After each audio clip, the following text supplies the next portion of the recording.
graça e a paz a todos os irmãos. Aqui é Fernando Miguel, do canal Uma Bíblia por Dia. Hoje vamos falar sobre a Bíblia Textual, de estudo contextual. Essa Bíblia ela tem uma tradução bem diferenciada, né? Ela é voltada para um público mais profissional, né? Teólogos renomados, mais voltado para a área de linguística. Ela foi traduzida do Pentateuco Samaritano, né? Entre outros manuscritos que foram analisados, Deserto da Judéia, o texto massorético, né? E até a Septuaginta. Ela não foi uma Bíblia traduzida como muito comum aí, somente do hebraico, mas ela foi traduzida de outros originais, foi consultada, pesquisada e é voltada para um pessoal mais profissional na área de linguística, não sendo recomendado para uso doméstico por leigos, porque ela tem pontos aqui que são de difícil compreensão para um leigo, né? Vamos fazer a análise dela aqui. Essa é a capa, né? Aqui o presenteada a, por e data. Aqui tem esse texto de 2 Coríntios 4,12, onde está escrito: pelo qual, tendo nós este serviço, segundo a misericórdia que nos foi concedida,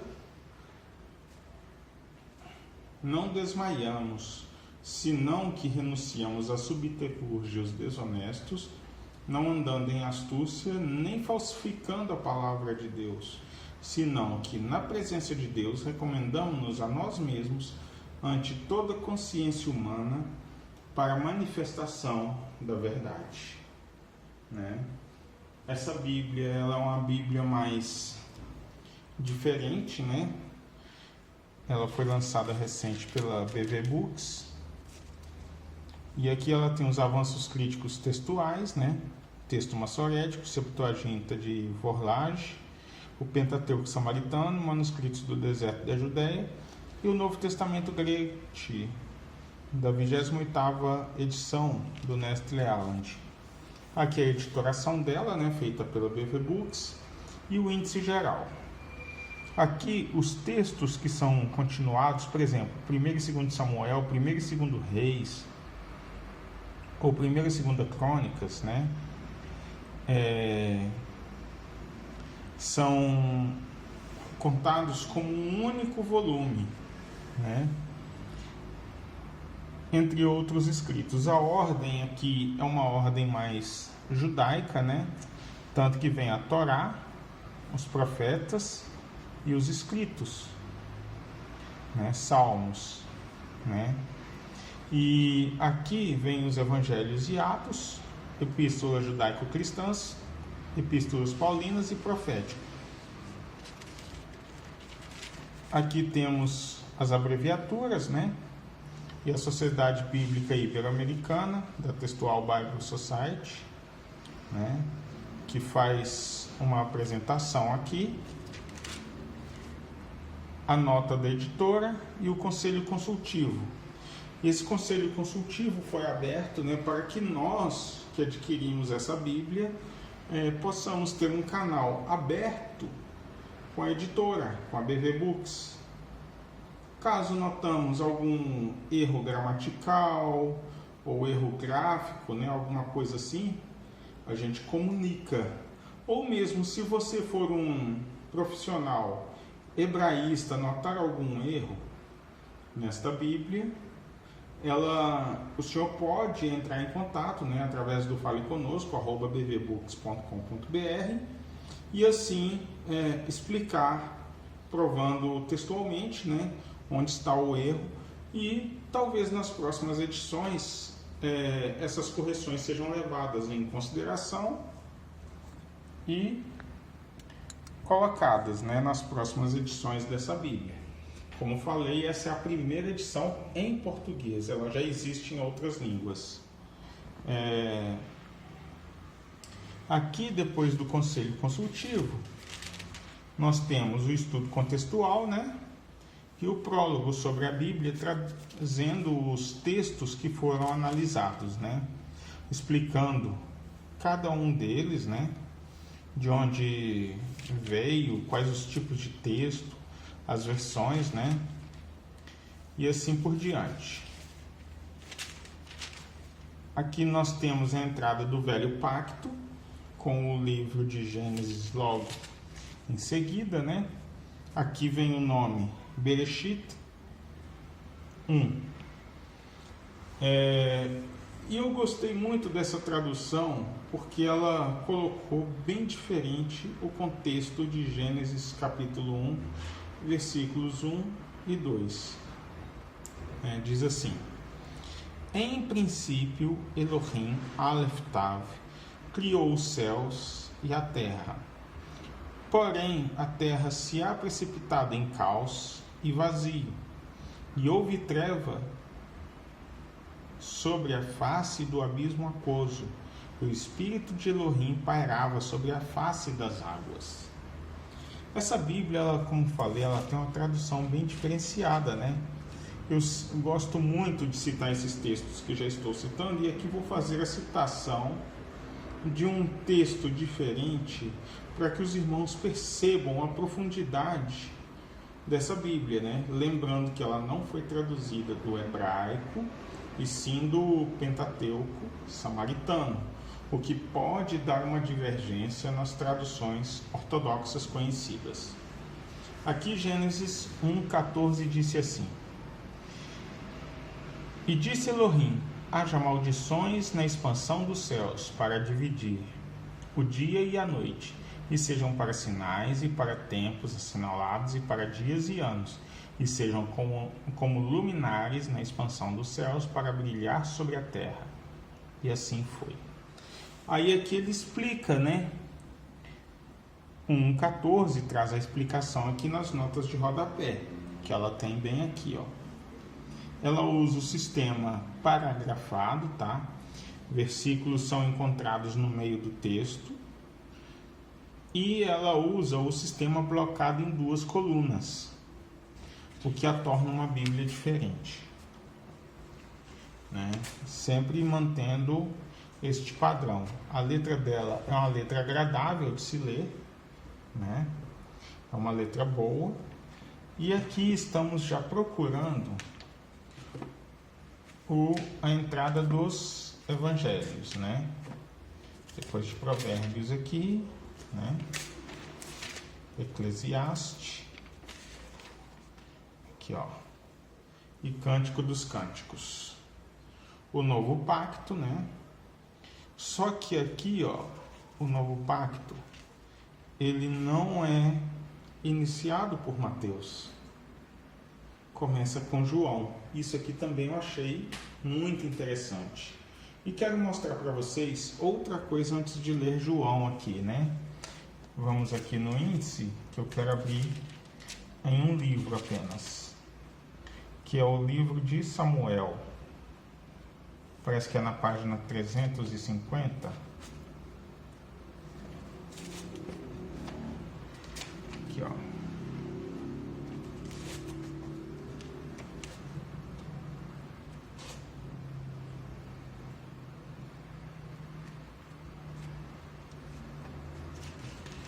Olha só. 1º e 2º Samuel e 1º e 2º Reis. Conta apenas como um único volume. Por isso que há divergência na quantidade de livros. Essa Bíblia aqui tem livros a menos, né? Mas não porque foram retirados livros, mas como eu falei no começo, os livros de volume, Samuel 1 e 2 e Reis 1 e 2, né? Ou 1º e 2º Reis e 1º e 2º Samuel, eles foram contados como um único volume, ó. Não tem uma separação aqui, ó. Quer ver? Olha só. Não existe uma separação oficial de 1º e 2º Samuel. Estão vendo? Não existe, já dá continuidade, né? O que não acontece nos outros livros, a gente vai vendo aqui. Isso é uma coisa interessante que eu achei, né? porque ele aglutinou e por isso diminuiu-se a quantidade. Mas não significa que tem livros a menos, continua tendo os mesmos 66 livros, só que eles aglutinaram. Aqui, João, capítulo 1, versículo 1, diz assim: em princípio era o Logos, e o Logos estava ante Deus, e Deus era o Logos. Este estava em princípio ante Deus. Tudo existiu por ele, e sem ele, nada quanto existe, existiu. Ela traduziu diferente, mas de modo algum ela colocou o Logos como um Deus. Ela traduziu de uma forma diferenciada. Aqui, Mateus é o 24º livro. E na Bíblia é o 40º, nas divisões que a gente já está acostumado, é o 40º, ou o primeiro livro do Novo Testamento. Essa ordem invertida aqui, vocês vão entender por quê, Vamos ler aqui Mateus capítulo 1, versículo 25. Diz assim: mas não a conhecia até que deu à luz um filho e chamou o seu nome Jesus. E aqui ele traz a explicação nas notas de rodapé, como sempre. Aí, Marcos. Eu vou ler também outros textos aqui para que os irmãos entendam mais sobre essa Bíblia, Entendam mais, compreendam por que a ordem dela está diferenciada. Aqui começamos o livro de Lucas. Olha só.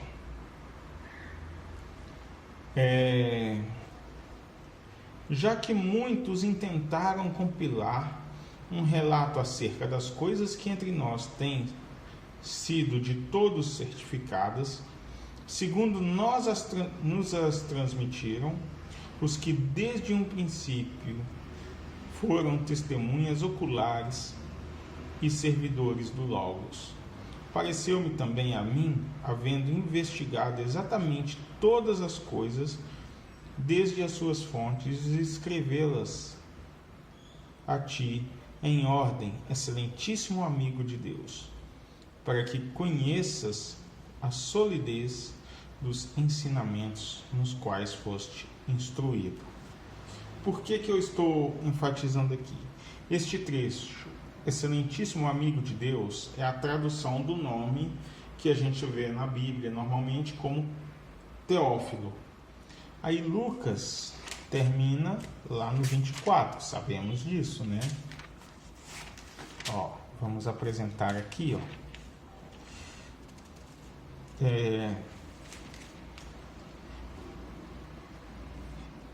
olha só.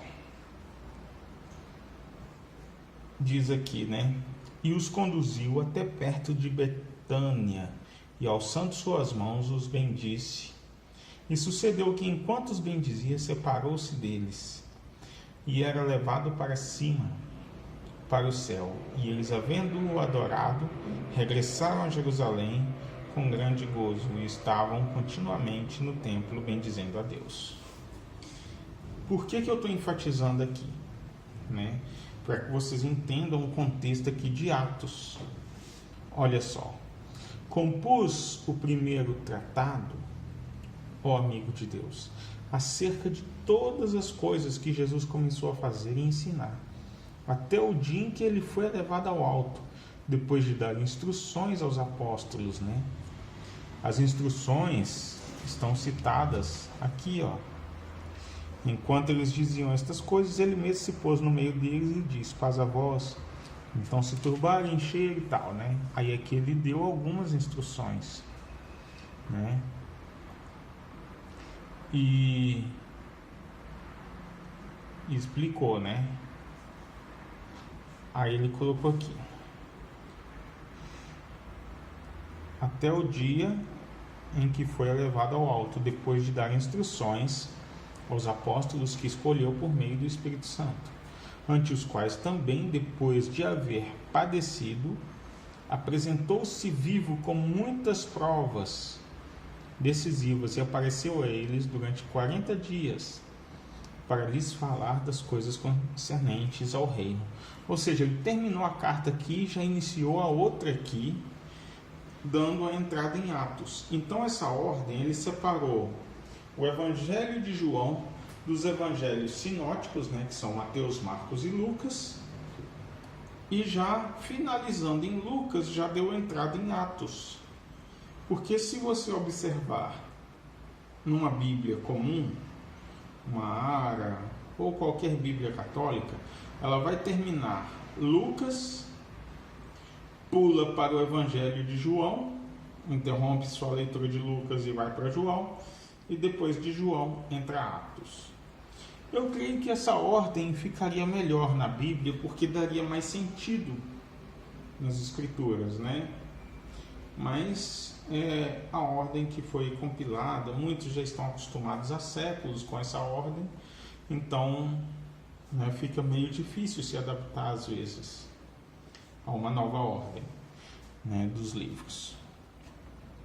Aqui nós temos, depois de Atos, as epístolas gerais, né? A carta de Pedro, Tiago, Atos, aproveitando aqui, já respondendo, tá? Vai até 28 aqui. Muitos me perguntam, essa Bíblia tem Atos 29? Não, gente, não tem. Já respondendo aqui, tá? Não tem Atos 29. Atos aqui termina em 28 e não tem o 29º capítulo. Deve ter alguma Bíblia que tenha, eu ainda não cataloguei, tá certo? Mas nenhuma católica ou evangélica possui Atos 29. Depois vem as cartas gerais. Com as cartas gerais, vem as cartas paulinas, seguidas de Apocalipse. Apocalipse é o 49º livro, tá? Essa diferença já foi explicada. Aqui, vamos ver se encontra a palavra amém. Não, ela não possui a palavra amém. Essas notas em passagens especiais são divididas em parágrafos para trabalhar os temas, né? Aqui já começa um setor de auxílios, né? Parágrafo 1º, parágrafo 98 e tal, né? Vem explicando aqui, são mais de 300 parágrafos, olha só, chegando até o parágrafo 322. Aqui vem a tabela de pesos e medidas dessa Bíblia, um glossário do alfabeto grego, paleo-hebraico, apócrifos, broquel, canon, cepa e assim por diante. Vem mostrando algumas figuras, né? É uma Bíblia com alguns recursos bastante interessantes, né? Lembro uma outra Bíblia que eu tenho. E aqui tem esses anexos, né? Que são desenvolvimento inicial da escrita hebraica, né? Testemunhas do Velho Pacto, que são manuscritos, né? Aqui, deixa eu ver.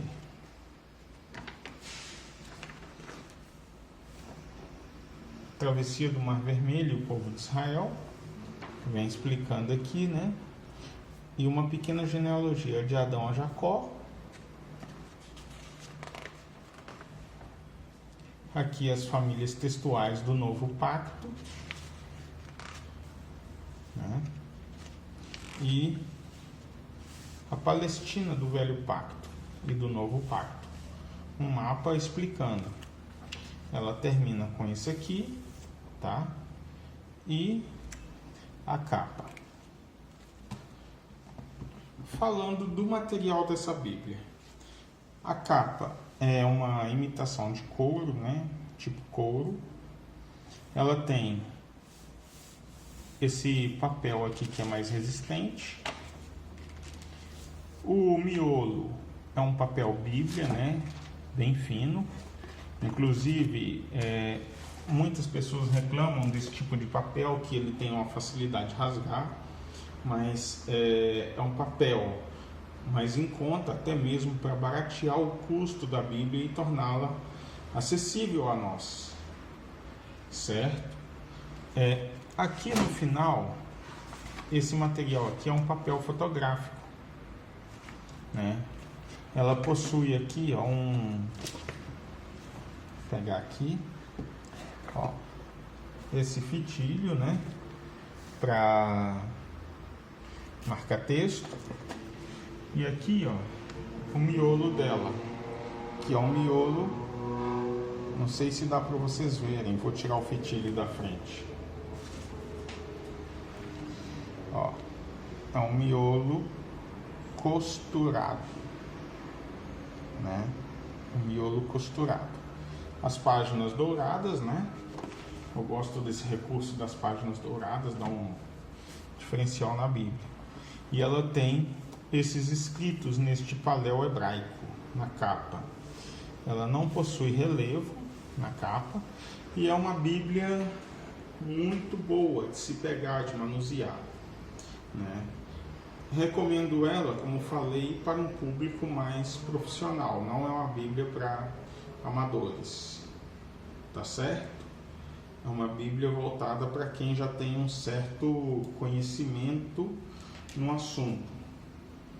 Não é uma Bíblia para quem está começando agora.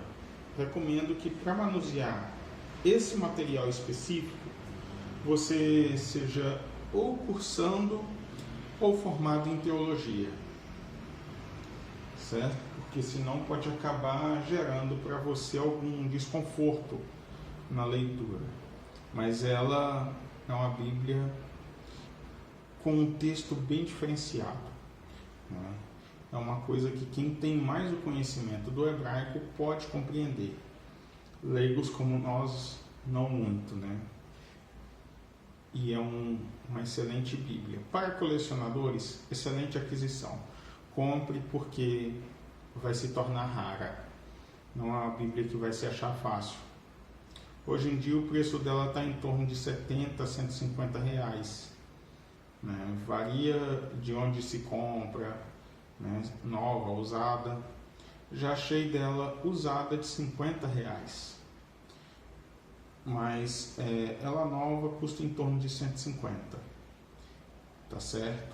É uma aquisição muito boa que se faz, principalmente para estudos e pesquisas mais profundos. Tá certo? Vamos ficando por aqui. A graça e a paz a todos os irmãos aí. Deus abençoe a todos. Não esqueça de deixar aquele joinha no canal, tá? Se inscreva e ative o sininho para receber todas as nossas notificações. Uma Bíblia por dia, sempre com você. A Bíblia certa para o público certo. Tchau, tchau.